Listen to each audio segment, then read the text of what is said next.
Well, looks like this is going to be the last Call of Duty we're going to see for a while, and what a damned last ride. This has been an unprecedented 4-part series because Treyarch finally came out and said that they were going to be the first COD game with boss fights, a whole rogues gallery cut down by the main character whose name was actually Player.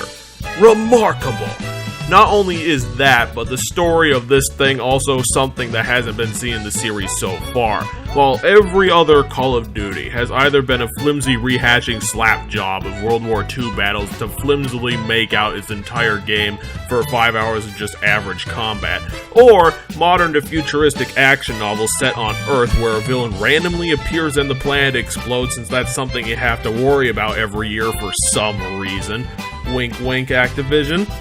Anywho, we start the story off in medias res with Player and Hendrix saving the Egyptian minister from some dudes along with his first mate Khalil after Hendrix's conscience finally gets to him. We buggered that up since some robots got the drop on us, leaving us without our arms because every badass character nowadays has to lose their arms just to prove how they can go on in the shadow of adversity. But that's not the case, since we're gonna get new arms just after surgery, during which we can talk to Taylor, this guy, who's running simulations in our mind to explain our cool new X-Men abilities to justify keeping most of the mechanics from Advanced Warfare. And after watching this guy blather on about how I can blow up vending machines with my mind powers, I slowly realized that John Taylor is being played by the fantastic actor Christopher Maloney, being off from his Detective Stabler days, and he ends up playing his role brilliantly because he can switch from being authoritarian to relatable on a dime. For a Call of Duty game, the plot's all over the place because as time goes on and the central conflict becomes investigating the disappearance of Taylor's group, who were also investigating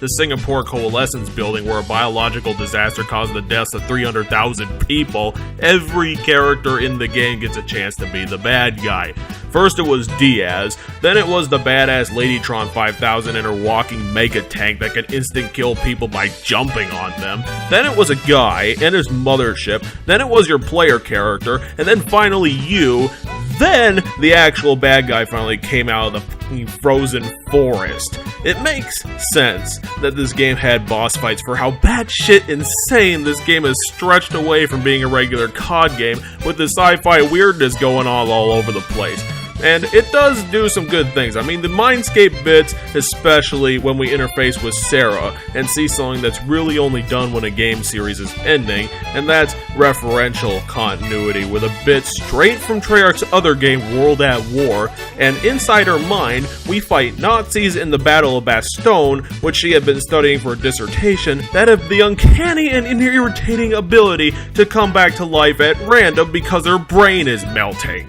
It's an incredibly well done story that proves the whole humans becoming robots tagline was a bit over exaggerated, as it always is. It's like if we started calling roommates throwing shit at each other a world war, because the main bad guy, Corvus, can only control people with DNIs, and the only characters who have DNIs in this game's world are the people in Player's group and the people in Taylor's group, so that's a whole 6 people, and he's not even corrupting them for some master plan. Corvus was created as a mistake when the pseudo-JD project from MGS4 that cataloged people's minds to preempt crime devised by Kruger, the CEO of Coalescence, fell apart, and when that happened, another referential continuity thing happened because for some dumbass reason, Kruger thought that it was a great idea to revive the Nova 6 project again, and its samples at Singapore were what killed all those hundreds of thousands of people when the birth of Corvus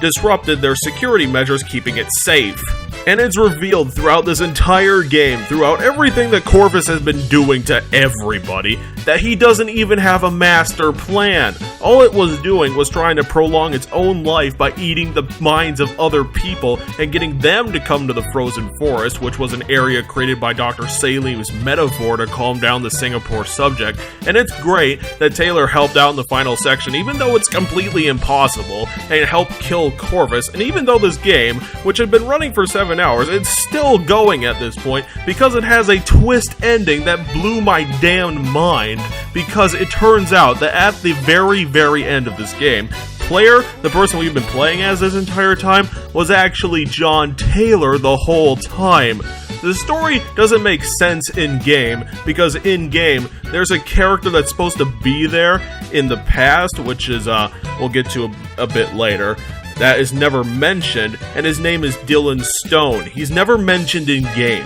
which is why this ending kind of, blows people away. See, the story of this game, I'm going to explain it now, so obviously spoilers, was created when Taylor interfaced with Player before his surgery, and Player had absorbed all of Taylor's memories of this exact same thing happening to his team in the past, where Taylor was in Player's shoes and Dylan was in Taylor's. The entire game of Black Ops 3 ends up being a dying delusion experienced by Player, supplanted into Taylor's memories after his surgery fell the frick apart when he got his DNI in the first place. The ending isn't a gripe though, it's just confusing with that little missing detail of that important character from the past. But moreover, the more important thing about Black Ops 3 is that it should be encouraged, because this is the franchise mold breaker, just like COD 4 was back in the day. And it's the game helping to shrug off things that have maligned Call of Duty from the get-go, especially with the boss fights that help throw off the stereotype that there's no challenge in these games in this entire franchise, but with enemies getting aggressive and in your face, even despite the boss fights, even regular enemies like the robot damage cubes before we even head up to the Coalescence HQ in Zurich, where Hendrix had become the bad guy. These things is what's putting it in a positive direction, along with retaining the organic combat from Advanced Warfare by keeping the parkour and replacing the cycling grenades with a more expansive cyber abilities roster with a couple bugbears in them themselves. I found it incredibly patronizing when the game added in a danger zone feature that told the player what areas were the most dangerous to be in, and I was like, fuck you, game. I'll decide what's dangerous for me, not you and your dumb rules. I'm gonna shoot whoever I want, and then I'm gonna die because I'm not listening to you, so shut up. Then there's the tutorials, which teaches you about the abilities that can only be unlocked later through the RPG mechanics, and those tutorials should be added alongside the unlocks, not before it. Overall, after this entire 7-hour story, Black Ops 3 is going to end up being one of the best Call of Duty games to date, because it is such an innovative iteration. It improves the combat, accompanying a true blue science fiction story, unlike past games where science fiction was only used to justify having better tech wank in normal COD situations, but here it's actually vital for the story to work. It doesn't work without Corvus and that whole mental mindscape thing that it added in. It's also the longest Call of Duty on record, at over 7 hours of gameplay with all this content and boss fights and all these incredibly done side stories, even though they're just side stories, and all these robot mini-boss type things, and it just keeps going and going because the story keeps passing from one character to another. It's completely ridiculous, but I was never bored playing through this entire game, and honestly, I think it was the perfect cap on our Call of Duty series so far. I'm just so incredibly impressed with what Treyarch was able to do, especially after Black Ops 2 was kind of the pine cone and the fruit salad, if you get what I mean there. I'm just going to put up the scoreboard because I'm kind of rambling right now, and I'm going to thank you guys for watching here to the end with me, but stay tuned for whatever series we're going to do next, and always remember, victory for gamers.